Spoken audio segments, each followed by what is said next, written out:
Antes, la otra noticia del día se dio aquí en Cartagena de Indias con el fiscal general de la Nación, Francisco Barbosa. Él dio la rueda de prensa que había anunciado desde hace 24 horas, donde anunció 33 imputaciones a 33 exfuncionarios de la ANI por el caso Odebrecht. Y la noticia, lo más delicado, confirma que entraron dineros sucios, dineros de Odebrecht a la campaña de Juan Manuel Santos y a la campaña de Óscar Iván Zuluaga. Y dentro de esas imputaciones de cargos que usted menciona, que tienen que ver con la ANI, pues está el exdirector de esa entidad, Luis Fernando Andrade. Estuvo el fiscal Barbosa acompañado del fiscal Gabriel Jaimes, que es el fiscal encargado ante la Corte para este caso, y ahí entregaron detalles de las líneas de investigación, del monto de sobornos que han logrado establecer Pago Odebrecht aquí en Colombia, utilizando diferentes actores del sector público para lograr sus cometidos. Esto fue todo lo que reveló hoy la Fiscalía.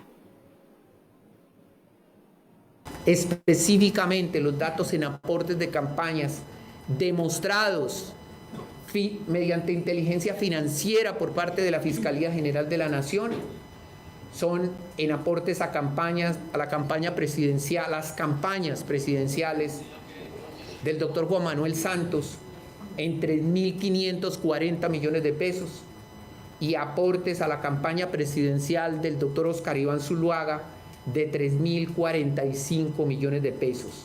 Este fue el anuncio más importante que hizo la Fiscalía hoy frente al caso Odebrecht, el escándalo de corrupción más grande de la historia de Latinoamérica. El Grupo de Tareas Especiales de Odebrecht de la Fiscalía General de la Nación imputó cargos a un total de 55 personas por ser presuntamente intervinientes en los hechos de corrupción. 33 de ellos son funcionarios y exfuncionarios de la Agencia Nacional de Infraestructura por presuntas irregularidades en 6 otros CIEs de la Ruta del Sol 2 SAS. Entre los afectados se encuentra el exdirector de la ANI, Luis Fernando Andrade Moreno, quien será vinculado por ser presunto coautor del delito de interés indebido en la celebración de contratos. La investigación advierte que el actuar colectivo de estas personas favoreció notoriamente al concesionario con modificaciones a la forma de pago original, aplazamientos injustificados para el inicio de obras en algunos tramos, ajustes al cronograma de obra, entre otras irregularidades. Entre las otras 22 personas imputadas por ser presuntamente intervinientes en el entramado de corrupción, está el mismo presidente de la constructora brasilera Marcelo Odebrecht.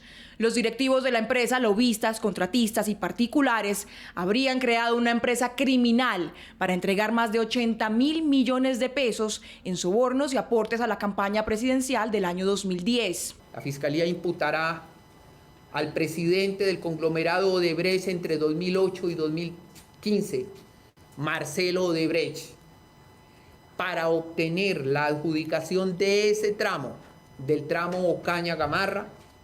Presuntamente se pagaron a congresistas, políticos, empresarios, particulares, contratistas y funcionarios de la ANI un soborno por un monto superior a los 53.000 millones de pesos.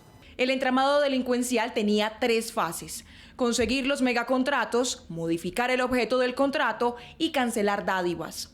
Los sobornos no eran registrados en los balances contables, pero sí eran enviados a compañías financieras en el exterior.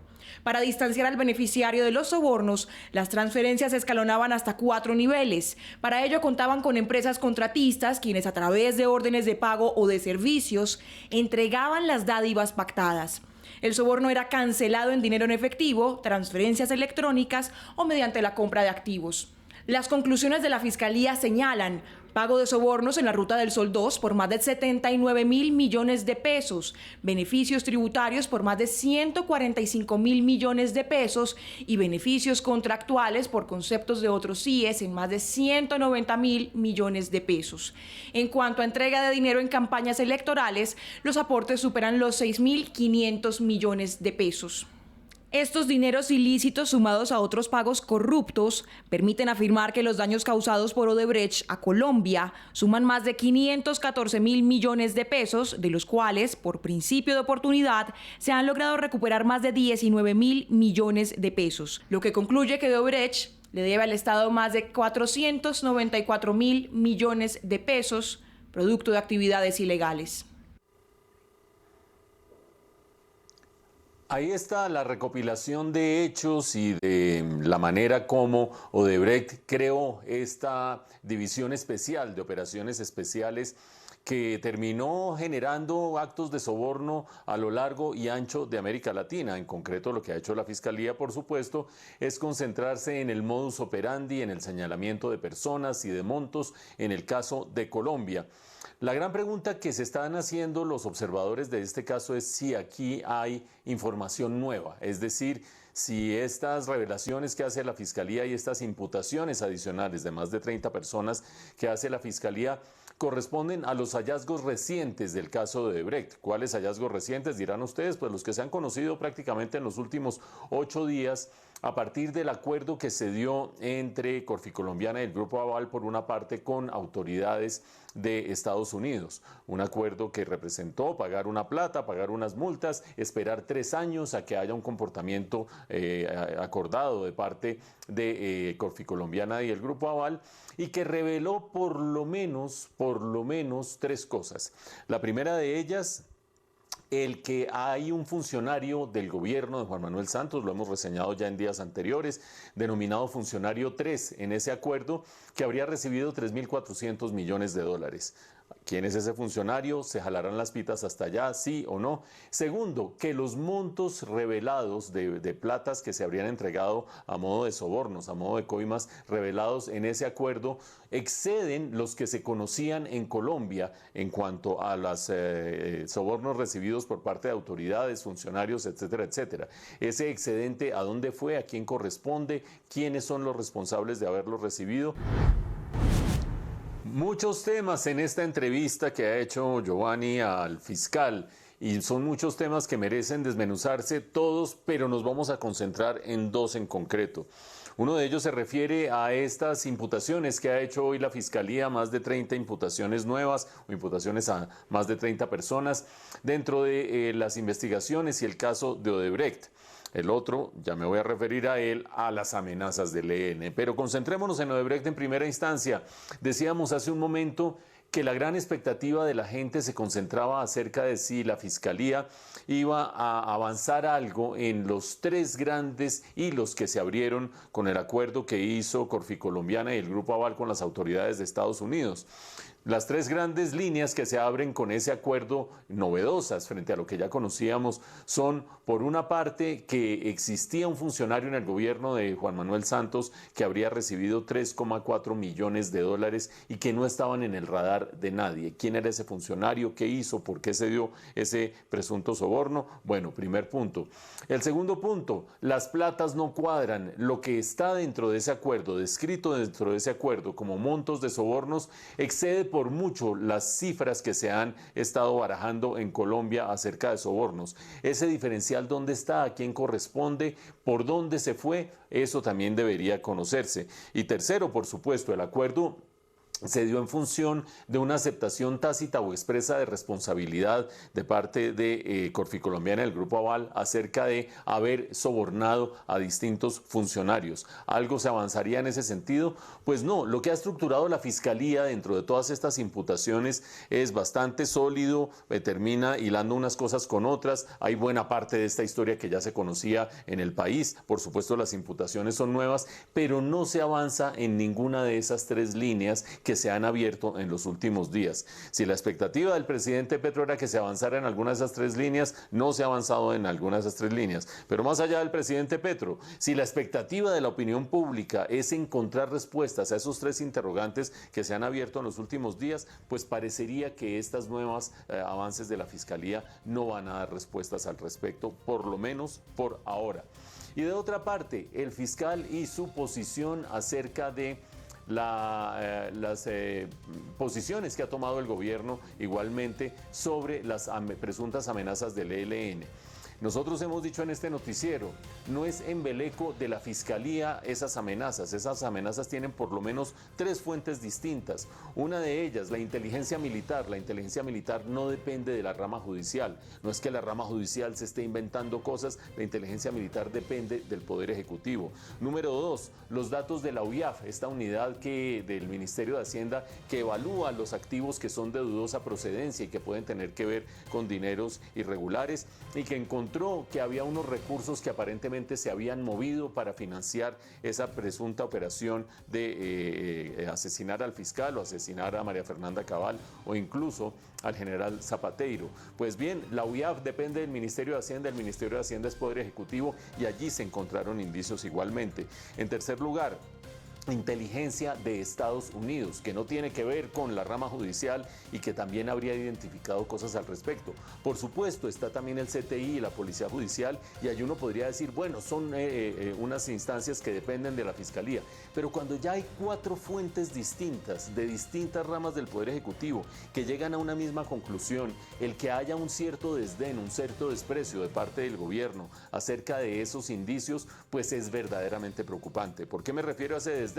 Por una parte, como ya lo dijo el fiscal en la entrevista, porque el comisionado de paz dice yo le creo al ELN cuando dice que no hay ningún plan para asesinar al fiscal. Pero por otra parte, y lo registrábamos ayer, esta indagación preliminar que abrió la Procuraduría al comandante general del Ejército, al general Mejía, porque habría tenido supuestamente, presuntamente, información con anticipación y no la habría dado a conocer al país o a la Fiscalía. Habrá que ver a dónde llega la Procuraduría con esa investigación. Pero lo cierto es que el respaldo del Poder Ejecutivo ha sido prácticamente nulo ante todas estas evidencias y estas preocupaciones, no solamente del fiscal y de María Fernanda Cabal y del general Zapateiro, sino en general de la opinión pública de que el ELN esté planeando magnicidios de este estilo. Volvemos desde Cartagena en la asamblea de la DANDI, donde ustedes lo han visto, aquí está todo el país político, el país económico, la rama judicial. Hoy estuvieron no solamente el fiscal, estuvieron también las altas cortes, ministros, hablando de soluciones para el país. El otro protagonista, Paula, fue Germán Bahamón, el gerente de la Federación Nacional de Cafeteros, que ayer recibió una andanada violenta por parte del presidente de la República. Hoy me lo encontré.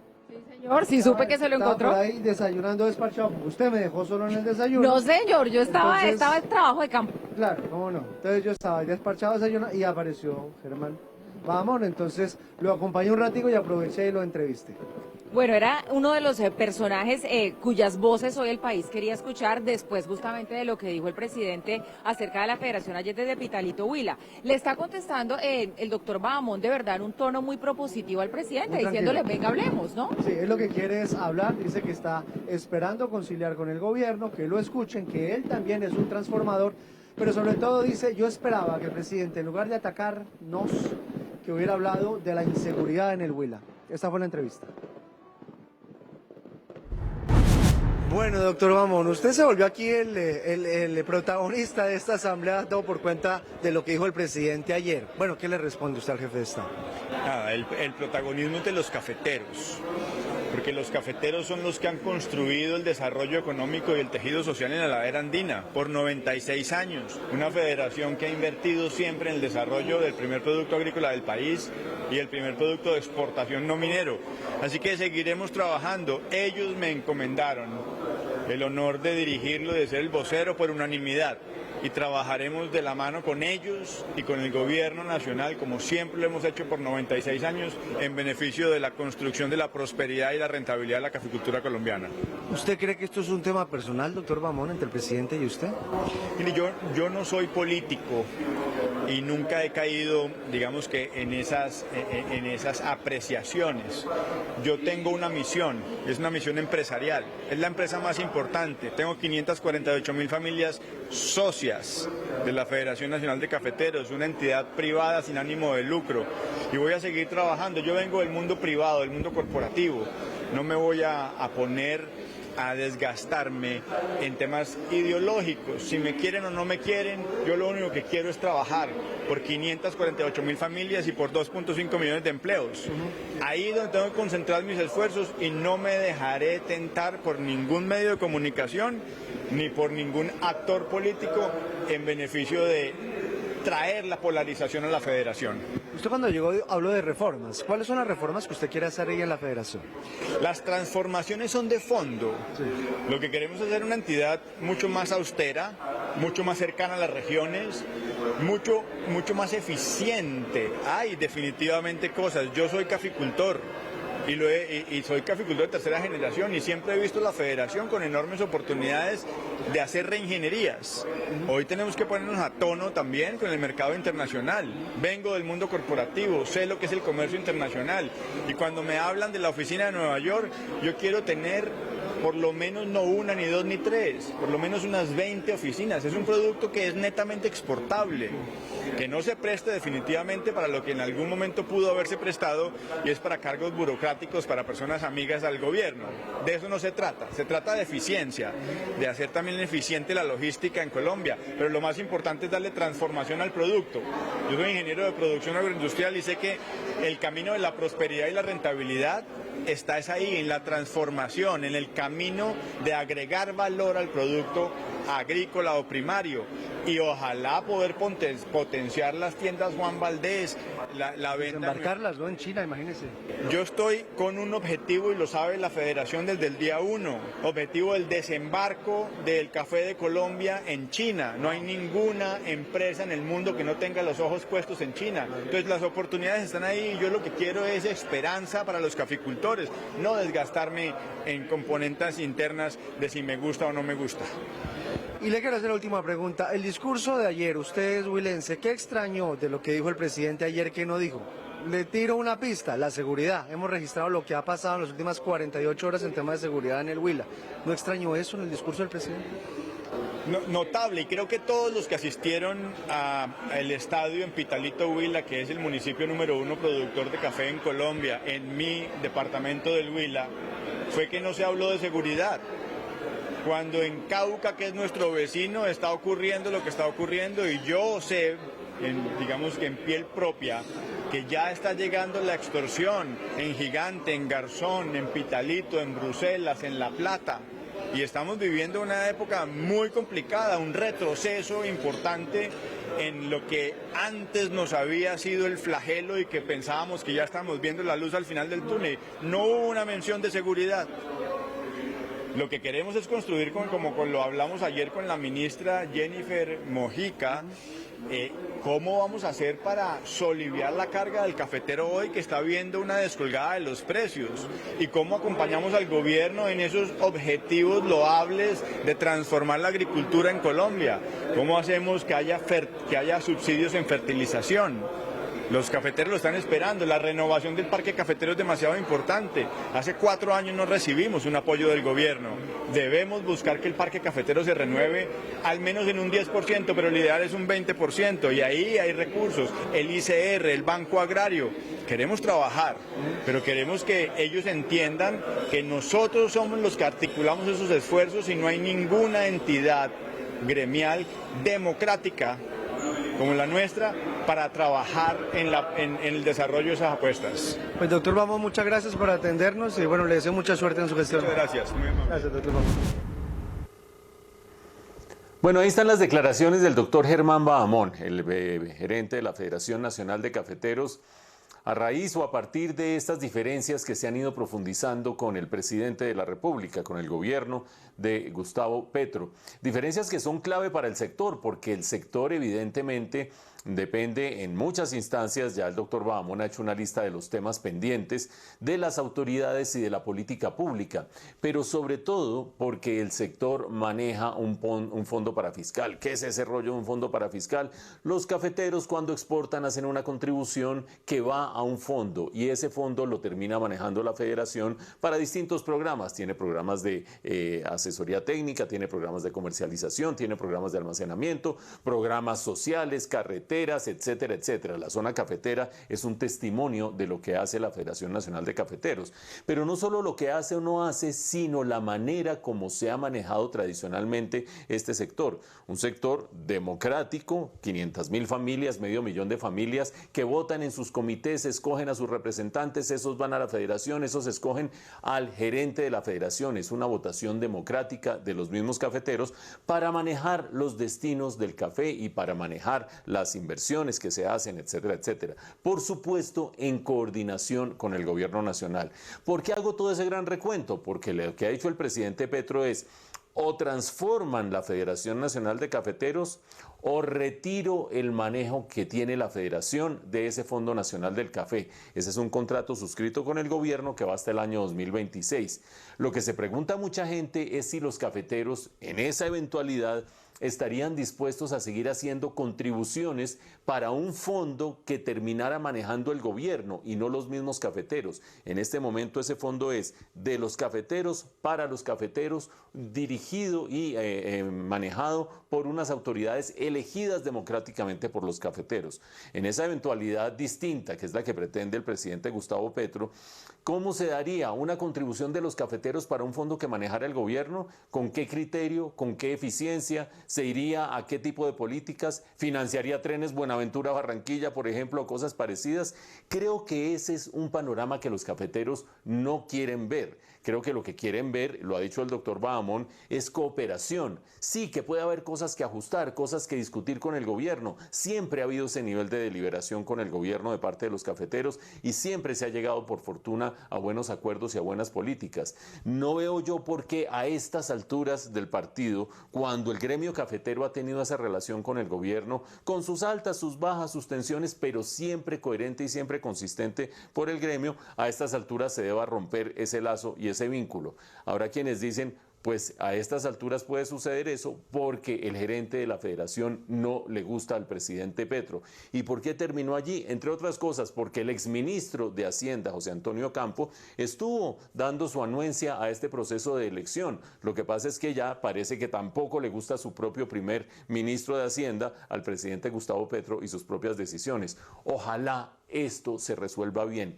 respetando, eso sí, la institucionalidad de la Federación Nacional de Cafeteros, que ha permitido, entre otras cosas, que Colombia, siendo un productor que está en tercero o cuarto lugar, sea un gran exportador con una gran participación en recuperación de precio vía valor agregado. Eso es verdad lo que dice Mauricio, Paula, porque finalmente el doctor Bahamón llegó ahí gracias a su ministro de Hacienda, el ministro de Hacienda de Gustavo Petro. El doctor Ocampo fue el que lo avaló, fue el que lo puso. Y ahora al presidente no le gustó, se echa para atrás. Eso también habla un poco de cómo esa incoherencia de esas decisiones que se están tomando. Además, si el ministro momento, lo nombra, claro, el presidente tiene que respaldarlo. Ahora no le gusta. y se hizo en su momento en un proceso legítimo, Legítimo. como lo mandan las normas, ¿no? Entonces, pues, Y yo sí le quiero decir algo, también. el doctor Bahamón lo conozco personalmente, es una persona regia, es una gran persona, es un gran gerente, aparte, es un buen ser humano.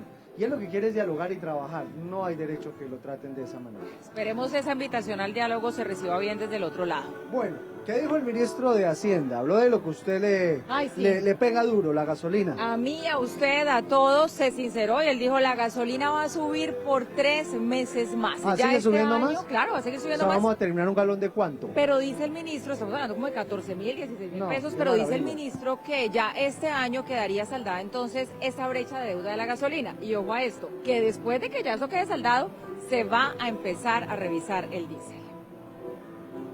El precio de los combustibles se tiene que ajustar. Y se tiene que ajustar a precio internacional. Y ese precio de los combustibles significa ajustar gasolina y ajustar diésel. Que estamos ajustando gasolina y que el gran interrogante que nos planteamos con el Banco de la República en el monitoreo de la inflación es si podíamos ajustar los dos precios simultáneamente, y la respuesta es: hagámosle seguimiento, cerremos uno primero y luego miramos el otro. Esa es la razón por la cual estamos tocando por ahora gasolina y estimamos que todavía faltan 3 meses para cerrar la brecha. Es decir, que este año quedaría cerrada la brecha de gasolina hacia adelante, pero queda la deuda hacia atrás. Y empezaríamos a mirar el diésel, y eso significa que cerrar la brecha del Fondo de Estabilización de Precios de los Combustibles se podría lograr en el 2025. Bueno, aquí hubo otro protagonista, es el presidente de la ANIF, Mauricio Santamaría, un hombre muy, pero muy inteligente, que hoy le cantó la tabla, ¿será que lo podemos decir? Dice, bueno, le dio una lección de historia al viceministro de Salud. A propósito, el ministro de Salud Tampoco vino, estaba confirmado en la agenda, pero tampoco Estaba vino. confirmado, pero tampoco vino, pero vino su viceministro. Y Mauricio Santamaría le recordó la historia de cómo teníamos el sistema de salud antes de los cambios buenos y le dijo, hombre, si lo va a cambiar, cámbielo, pero para mejorar, construya sobre lo construido, y salió bastante aplaudido, ¿no? Llegó a devolverse incluso hasta la época de los 90. Literalmente él dijo, ya ustedes lo van a escuchar, yo estoy bastante viejo como para acordarme lo que era el sistema de salud por allá en los 90. Hemos avanzado muchísimo, no podemos tirar por la borda 30 años de avances. Y sí, señor, lo ovacionaron. Esto fue lo que pasó. Ese esfuerzo que Colombia ha hecho por construir un sistema de salud que ha tenido unos logros fundamentales, no solo financieros, sino de atención, especialmente a la población más pobre, porque yo me acuerdo, yo sí soy lo suficientemente viejo para acordarme lo que era la atención más pobre antes del 93. Como decía el ministro de la época, la atención de salud de los pobres en Colombia es una limosna y en los ricos es un seguro de salud en Miami. Eso era en el año 93.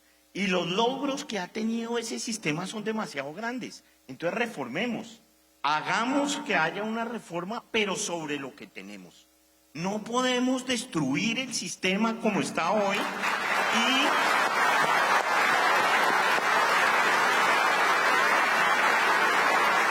Gracias. La primera vez que me aplauden. Me dio pena y todo, me puse rojo. Pero, y vea, y se me olvidó lo que estaba diciendo. Ya no me pueden aplaudir más.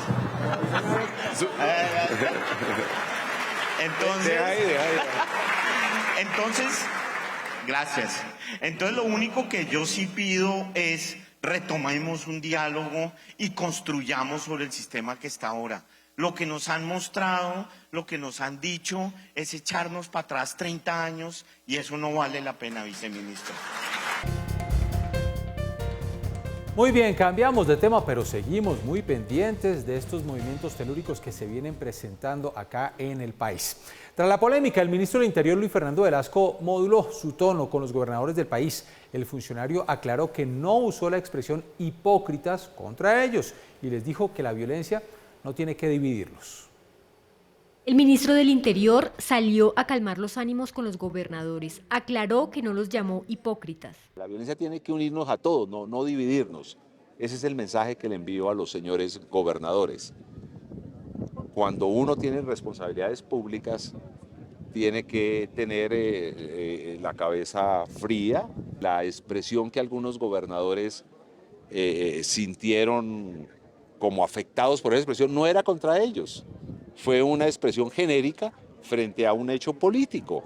Mostrando un tono más conciliador, el funcionario dijo que está abierto a escuchar los reclamos de los mandatarios regionales. Si tenemos unas dificultades en algunas zonas de violencia, yo preferiría que esas dificultades las tramitemos y las trabajemos como las hemos venido trabajando.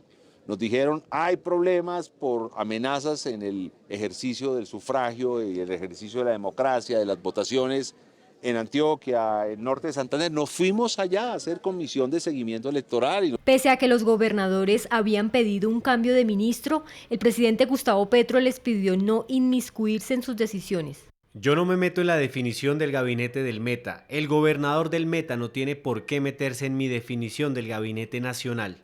No obstante, los gobernadores sienten que el ministro sigue insistiendo en que detrás de sus reclamos hay motivos electorales. Y nosotros estamos viendo que hoy dice él retirar el término de hipócritas, pero se ratifican que estamos en un tema electoral. Perdóname, pero yo estoy en un departamento donde no hay guerrilla, donde no hay paramilitares, donde no hay vacrines. Yo no tengo ningún interés distinto a que en este país prime la seguridad. El ministro del Interior aseguró que el gobierno trabaja con la fuerza pública para proteger las elecciones en el territorio.